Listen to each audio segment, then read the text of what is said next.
우리에게 주시는 하나님의 말씀 다니엘 1장 8절부터 16절 말씀 제가 읽겠습니다. 다니엘은 뜻을 정하여 왕의 음식과 그가 마시는 포도주로 자기를 더럽히지 아니하리라 하고 자기를 더럽히지 아니하도록 환관장에게 구하니 하나님이 다니엘로 하여금 환관장에게 은혜와 긍휼을 얻게 하신지라.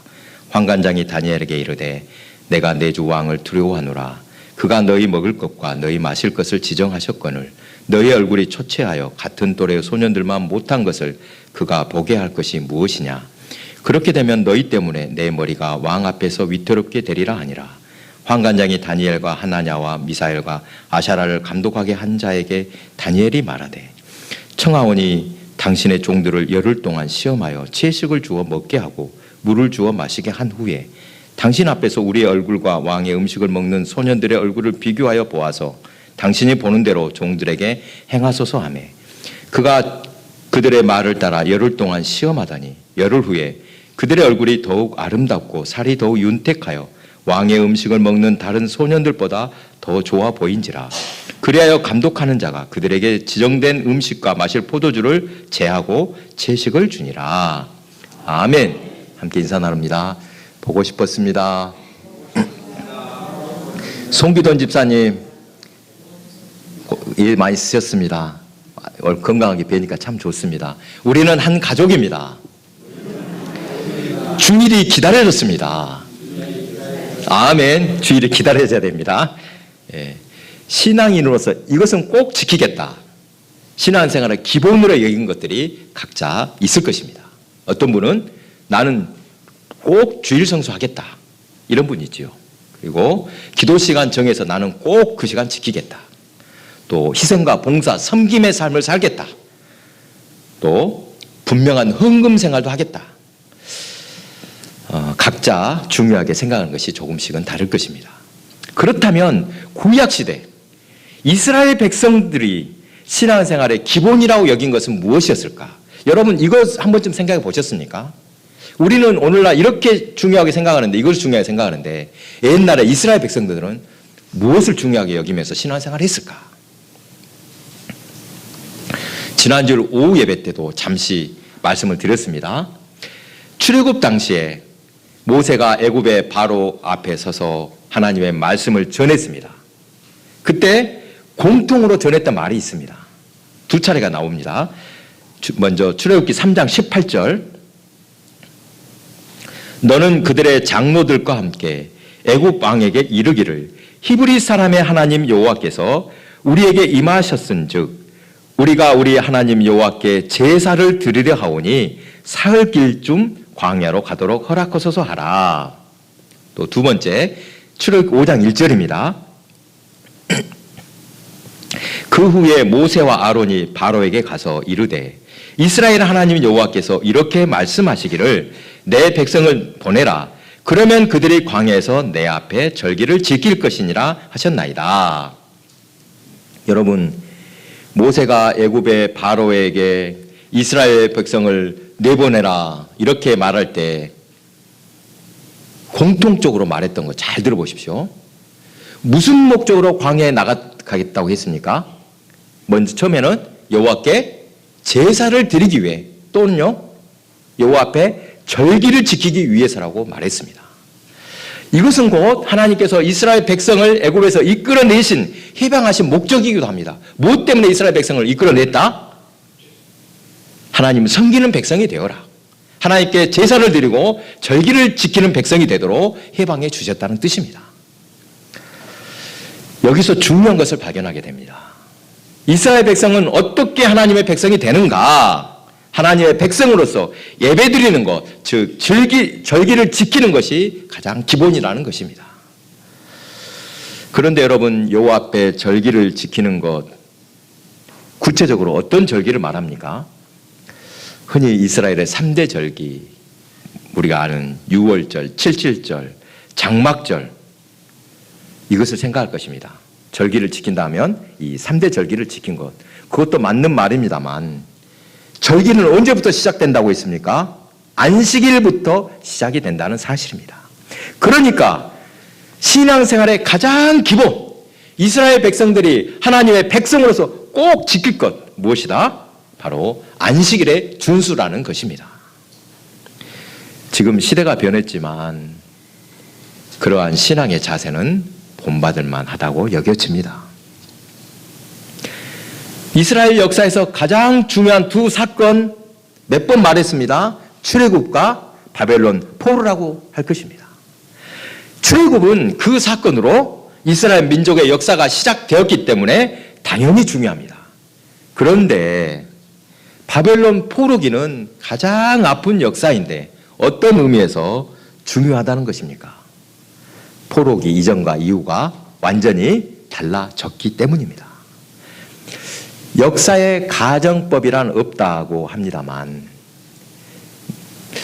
이스라엘에 포로기가 없었다면, 바벨론 포로가 없었다면 유다 민족 어떻게 되었을까? 아마도 그들은 역사에서 흔적도 없이 사라졌을 것이라고 합니다. 혹독한 포로 생활을 경험하면서 그동안 죄악을 철저히 회개했습니다. 하나님께서 능력이 없거나 자기 백성을 미워해서 그런 것이 아니다. 이것을 계기로 돌이키고 새로워질 기회를 주셨다. 이렇게 고백했습니다. 포로기를 겪은 후 하나님을 어떻게 섬겨야 할지를 깨달았습니다. 민족의 미래를 위해 무엇을 어떻게 준비해야 할지 분명히 깨닫고 실천함으로써 오늘날까지 유다인의 민족 그 역사는 이어질 수 있었다라고 합니다. 자, 오늘 본문은 민족의 가장 큰 아픔이었던 바벨론 제국의 왕국이 망하고 하나님의 거하시는 집이라고 믿었던 성전까지 무너지고 수많은 사람이 포로로 끌려가게 된 후에 그곳 바벨론에서 일어났던 일입니다. 여러분, 이 바벨론 포로에 끌려간 사람들은 어떤 사람들이 주로 끌려갔습니까? 대부분 왕족, 귀족들, 소위 말하면 고급 인력만 잡아갔습니다. 그냥 일반인들 끌고 간 것이 아니라 아주 귀한 사람들을 끌고 갔다는 것입니다. 바벨론 제국은 이 젊은 포로들을 특별히 왕의 책사로 쓰기 위해서 왕궁에서 그들의 학문과 언어를 가르쳤습니다. 바로 이때 포로들 중에 다니엘과 세 친구가 있었습니다. 자, 그들의 이름을 여러분 기억하십니까? 다니엘, 하나냐, 미사엘, 아샤라이었습니다. 그런데 그들의 이름은 나중에 바벨론식으로 개명이 되었습니다. 뭐라고 고칩니까? 다니엘은 벨드사살, 사드락, 메삭, 아벳느고로 불리게 되었습니다. 나라를 잃은 것도 서러운데 이름까지 잃게 되었습니다. 여러분, 우리나라도 일본의 나라를 빼앗기고 말을 잃고 창씨 개명, 이름까지 잃었던 뼈아픈 역사가 있습니다. 여기에 더욱 안타까운 일이 있습니다. 5절입니다. 또 왕이 지정하여 그들에게 왕의 음식과 그가 마시는 포도주에서 날마다 쓸 것을 주어 3년을 기르게 하였으니 그 후에 그들은 왕 앞에 서게 될 것이더라. 다니엘과 세 친구에게 특별히 좋은 음식이 제공되었나 봅니다. 왕의 음식과 그가 마시는 포도주니까 분명 귀한 것이었을 것입니다. 좋은 음식 줬다 이 말은 뭔 뜻입니까? 그들을 잘 관리해줘라. 이런 왕의 의지를 엿볼 수가 있습니다. 그런데 8절 보십시오. 다니엘은 뜻을 정하여 왕의 음식과 그가 마시는 포도주로 자기를 더럽히지 아니하리라 하고 자기를 더럽히지 아니하도록 환관장에게 구하니, 좋은 음식, 야, 너 좋은 거 먹으라고 줬더니 다니엘이 거절했다는 것입니다. 다니엘이 왕궁에서 제공하는 음식을 거절한 이유, 종교적 신념 때문입니다. 자기를 더럽히지 아니하도록 나라를 잃고 이름까지 잃고 또 바벨론 왕이 제공하는 음식을, 포도주를 먹으면 어떻게 됩니까? 다니엘과 세 친구는 신앙까지 잃게 됩니다. 무슨 뜻으로 신앙까지 잃게 될 것인지, 이 오늘 본문에 나오는 왕의 음식과 그의 포도주가 어떤 것을 의미하는지, 그리고 다니엘과 그 친구들이 그것을 먹지 않겠다고 결단한 것은 어떤 신앙이 바탕이 되었는지 오늘 함께 나누고자 합니다. 여러분, 우리가 알듯이 유대인들 아주 지독한 사람들입니다. 좀 과하게 말하면 지독할 정도로 율법 철저히 지키는 사람들입니다. 여러분 잘 아시죠? 그들은 하나님의 거룩한 백성으로서 신앙의 순수함, 정절을 지키기 위해서 율법을 철저히 지켰습니다. 특히 음식 율법 매우 엄격히 지킵니다. 지금도 여러분 유대인들 보십시오. 함부로 먹지 않습니다. 부정한 음식 절대 먹지 않습니다. 하나님의 백성으로서 오늘 표현대로 하면 몸을 더럽히지 않겠다는 굳은 의지를 나타내는 것입니다. 여러분, 유대인들이 가장 부정하게 여기는 짐승이 뭐라겠습니까?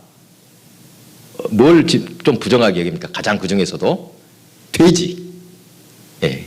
율법을 따르는 사람 중에 돼지고기 먹는 사람 없습니다. 이슬람교에서도 돼지고기는 절대 안 먹습니다. 한편 이스라엘 역사에서 바벨론 포로기 못지않게 아픔을 겪은 때가 있었습니다. 예수님이 오시기 약 100년 전 다시 이방 나라의 지배를 받는 때가 있었습니다. 당시 알렉산더 대왕이 지중해 일대를 다 점령한 이후에 유대를 안티오쿠스 에피파네스 2세가 통치하던 때였습니다. 이 안티오쿠스 아주 간략히 설명하자면 극악무도한 통치자였습니다. 세상에 유례가 없습니다. 이렇게 도가는 통치자가 없었습니다.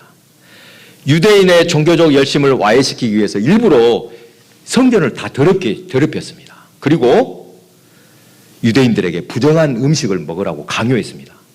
로마 제국보다 훨씬 혹독하게 종교를 탄압함으로써 유대인들이 무장 봉기를 일으키는 계기가 되기도 했습니다. 여러분, 여러 탄압 중에서도 가장 참기 힘든 것이 바로 부정한 음식을 먹어라 강요받는 것이었습니다. 부정한 음식이면 뭐가 제일 대표된다고요? 돼지고기. 이 사람들이 압니다. 너 이놈 돼지고기 먹어. 안 그러면 죽을 줄 알아. 이렇게까지 위협을 했습니다. 당시에 이런 기록도 있습니다. 실제 사건입니다. 한 유대인 청년이 너 돼지고기 안 먹으면 펄펄 끓는 가마솥 걸쳐놓고 여기다 던져버린다. 위협을 받을 때였습니다. 그 모습을 청년의 어머니가 옆에서 지금 지켜보고 있습니다. 여러분이 그 어머니라면 아들에게 어떻게 말씀하겠습니까? 너 돼지고기 먹어 안 먹어? 너 안 먹으면 이 끓는 물에 던진다. 옆에서 어머니가 보고 있습니다. 어머니가 뭐라고 해야 되겠습니까? 그의 어머니는 끝까지 아들아 먹지 말아라. 아들을 독려했습니다. 결국 그 청년은 끓는 가마솥에 던져졌습니다. 실제 있었던 사건입니다.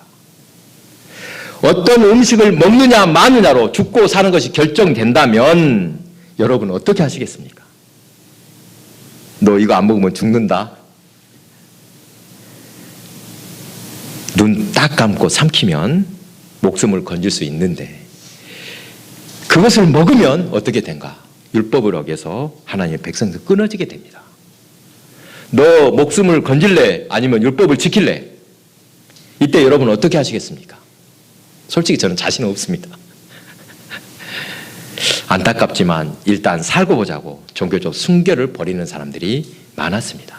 그러나 이런 중에도 끝까지 순결을 지킴으로 나 이 순결을 지켜 목숨을 버리더라도 이렇게 해야 되겠다. 이런 사람도 상당수 있었다고 합니다. 이것을 생각하면 참으로 마음이 숙연해집니다. 과연 나도 그렇게 할 수 있을까?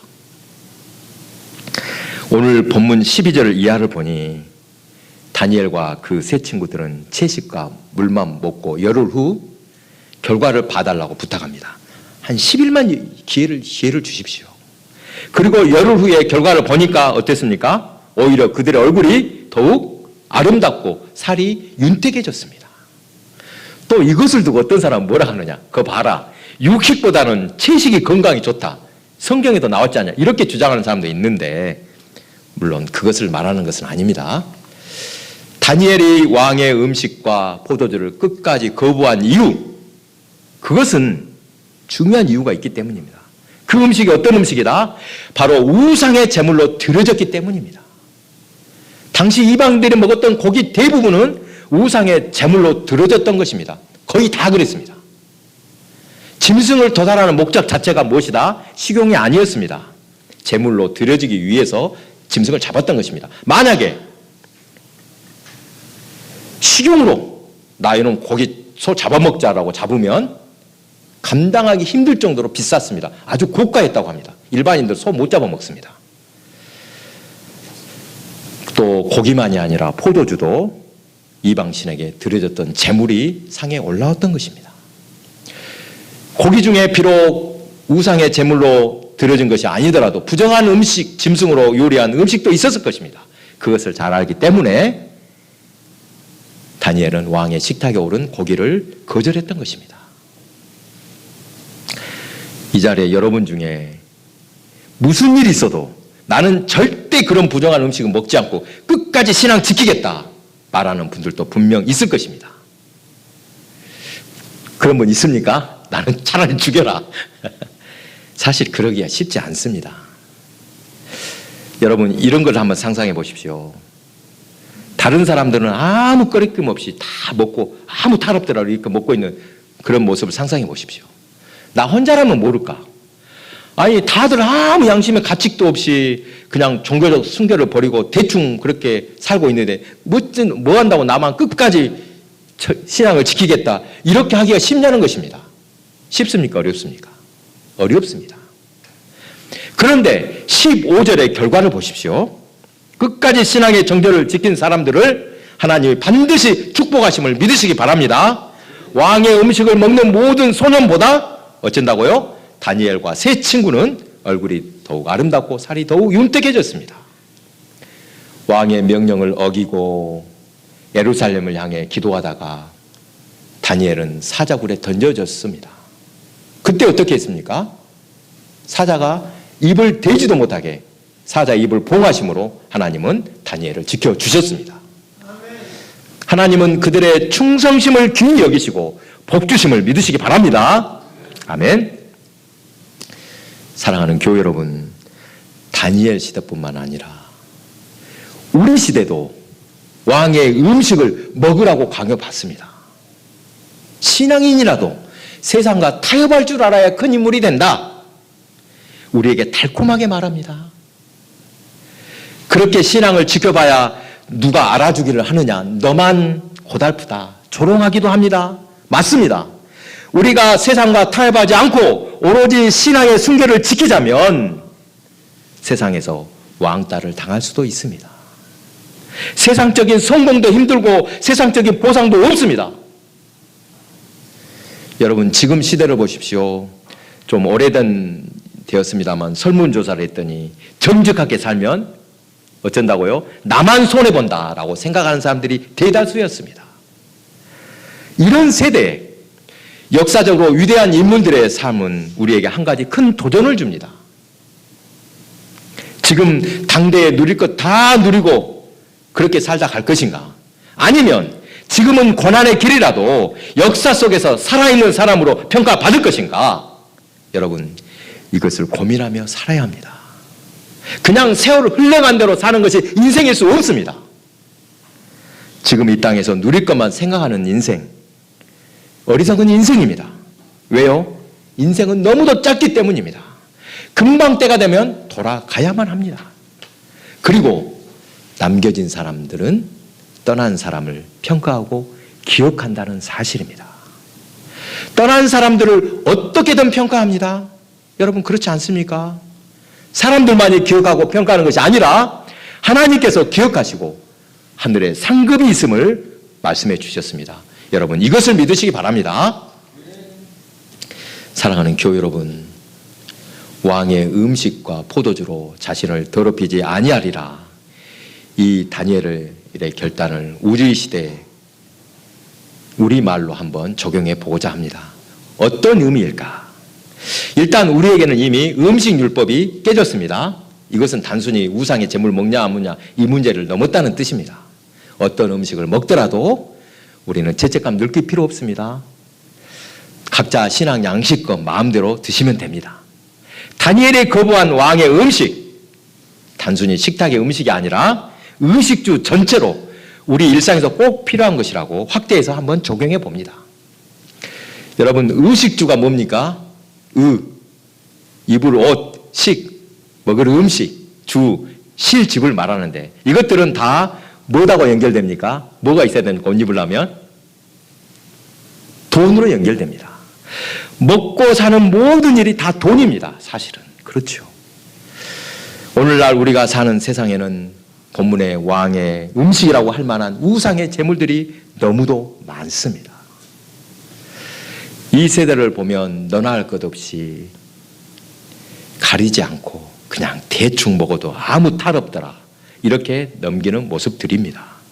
불의한 재물, 부정한 돈 상관없다고 합니다. 부정하면 어땠대? 많이만 벌면 되지. 신앙생활에서도 마찬가지입니다. 하나님의 말씀을 곧이곧대로 다 지키다가는 너만 손해다. 그냥 적당히 먹고 그냥 적당히 믿고 살아라. 대충 편하게 살아라. 이렇게 말하는 사람들도 분명히 있습니다. 그러나 여러분, 하나님은 살아 계십니다. 하나님께서 우리를 부르신 것은 거룩함을 나타내라고 부르셨음을 믿으시기 바랍니다. 여러분, 하나님을 살아계신 것처럼 분명히 대해야 됩니다. 하나님을 참으로 존귀하게 대하시기 바랍니다. 하나님께서는 오늘 본문의 다니엘처럼 끝까지 신앙을 지키는 사람들, 그 사람을 통해서 역사에 하셨습니다. 지금 당장의 이익만을 생각할 것인가? 아니면 손해를 보더라도 하나님을 바라볼 것인가? 나를 드러낼 것인가? 내가 죽어 주님의 영광을 드러낼 것인가? 섬김을 받는 높은 자리에 있을 것인가? 낮은 자리에서 섬기는 자가 될 것인가? 사랑하는 교회 여러분, 이왕 신앙생활을 하면서 분명한 열매를 거두어야 하겠습니다. 성경은 끝까지 믿음을 지키는 자에게 면류관을 약속하셨습니다. 그 사람은 하늘의 별처럼 빛날 것이다 말씀하십니다.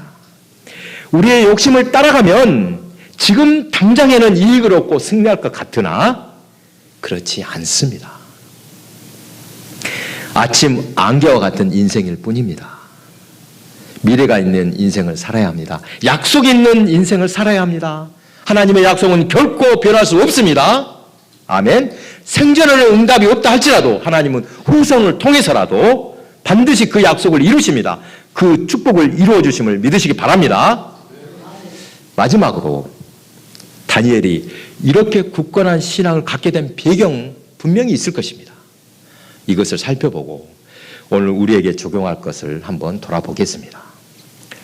여러분, 역사를 볼 때 왕국의 말기, 신라말, 고려말 보십시오. 다 어수선하고 뒤죽박죽입니다. 그렇죠. 정치, 경제, 군사, 문화 등 제대로 된 것이 거의 없습니다. 그러니까 나라가 망하지요. 물론 종교도 타락합니다. 유다 왕국도 마찬가지였습니다.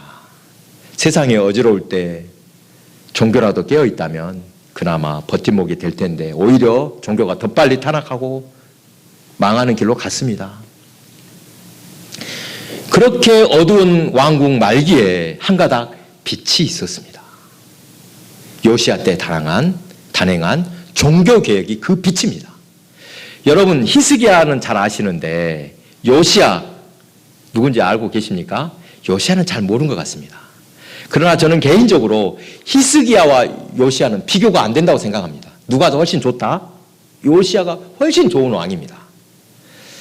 누가 뭐라고 해도 요시야는 유다 왕 중에서 가장 선한 왕이라고 할 수 있습니다. 왜 그렇게 요시야가 좋은 왕이라고 평가받는가? 중요한 것이 있습니다.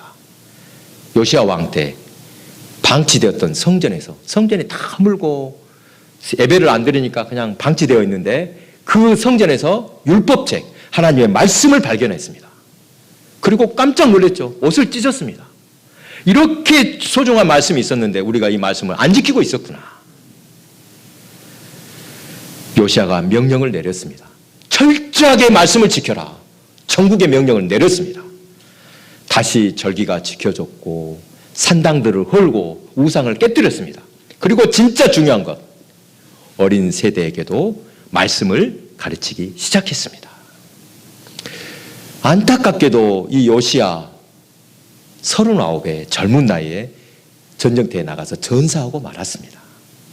어떻게 의로운 왕이 그렇게 요절할 수 있냐고 말하는 이들과 그가 죽지 않고 좀 더 종교개혁을 했더라면 유다 왕국의 미래가 달라졌을 것이다 말하는 이들도 있습니다. 그러나 여러분, 망할 때는 처절할 정도로 망하는 것이 낫습니다. 탈 대로 다 타서 재가 되는 것이 낫습니다. 그래야만 완전히 새롭게 시작할 수 있기 때문입니다. 요시아는 일찍 떠났지만 그의 종교개혁은 귀한 씨앗을 남겼습니다. 민족의 미래를 위한 희망의 씨앗을 남긴 것입니다. 이런 이 어린 세대를 말씀으로 양육한 것 얼마나 중요한지 모릅니다. 여러분 자라날 때 환경, 어린 시절의 교육이 평생을 좌우하기도 합니다. 요시아 왕 때 유다 왕국은 종교적으로 가장 순전했습니다. 하나님 말씀대로 절기를 제대로 지켰습니다. 또한 하나님의 말씀의 소중함을 알고 어린 세대에게 말씀을 잘 교육하고 양육했습니다. 이처럼 요시아의 종교개혁을 통해 유다 왕국 말기에 하나님 말씀을 제대로 배우고 익혔던 다니엘이었던 것입니다. 바로 그 다니엘이 오늘 본문의 뜻을 정했다라는 표현 속에 등장한 것입니다. 어쩌다 우연히 다니엘의 신앙이 생긴 것이 아니라는 뜻입니다. 말씀만 있으면, 말씀에 바로 서 있으면 어떤 환경에 있더라도 희망의 씨앗을 틔울 수가 있습니다. 아멘. 여러분, 이스라엘 백성이 광야 아무것도 없는 곳에서 어떻게 40년을 살 수 있었습니까? 뭐 먹고 살았습니까? 양식이 뭐였죠? 만나였습니다. 만나가 무엇입니까? 즉 곧 하나님의 말씀이 만나라고 했습니다. 여러분, 하나님의 말씀으로 그들은 광야에서도 40년을 살 수 있었던 것입니다. 어느 곳에 있을지라도 말씀만 있으면 살 수 있습니다. 코로나 이후에 완전히 달라진 세상이 되었다. 위기라고 합니다. 그러면서 사람들이 여러 가지로 이 위기를 극복하게 하자고 여러 방면으로 노력하고 있습니다. 그런데 여러분, 이럴 때일수록 가장 중요한 것이 바로 말씀입니다. 더욱 말씀으로 바로 서야 합니다. 여러분, 말씀을 깊이 사모하십시오. 매일 묵상하십시오. 또 기회가 되는 대로 필사되어 보십시오. 그리고 진짜 중요한 것, 기도로서 그 뜻을 굳게 하여 실천하십시오. 실천하지 않으면 아무 소용없습니다. 하나님의 말씀으로 뜻을 세워 흔들리지 않게 늘 기도함으로 주의 충만한 은혜, 그 은혜를 날마다 누리는, 정말로 말씀이 살아서 역사하시고 우리의 삶을 인도하시는 그런 놀라운 체험이 있기를 주님의 이름으로 부탁드립니다.